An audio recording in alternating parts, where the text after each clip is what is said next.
Сәлеметсіздер ме оқушылар? Біздер қашықтықтан өтетін кескіндеме сабақтарын жалғастырамыз. Екінші тоқсанда біз бір жұмыс орындаймыз. Сабақтың тақырыбы сәндік натюрморт.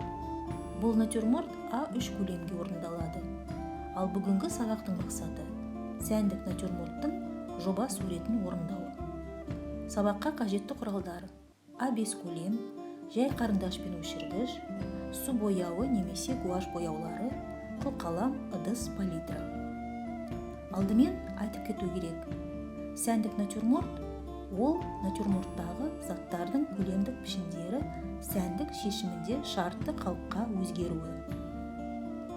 Сіздер білесіздер, натюрморт ол жансыз заттардың қойылымы. Шынайылық кескіндемеде натюрморт дәстүрлі жазылады.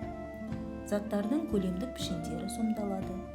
Жарық көлеңке, сыздықтық және ауалық перспектива мен кеңістік көрсетіледі. Ал сәндік натюрмортта оның барлығы маңызды емес қалады. Бейнелейтін заттардың пішіні тегіс және шартты болып келеді. Жарық көлеңке көрсетілмейді. Оның орнына әр силуэт сәндік стилінде өңделеді.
Енді бүгін сіздерге ұсынылған қойылымға қарап, біз жоба суретті орындаймыз. Натюрморттың жалпы нобайын салып, сәндеп және оның түстік шешімін беріп шығу керек. Түстерді қойылымға қарап аласыңдар. Алдында айтқанымдай, сәндік натюрмортта сурет қарапайым түрге өзгереді. Яғни заттың ұқсастығы қалады, танымал болу керек. Тек заттың контурлары өзгертілген жалпы стильге келтірілген болады.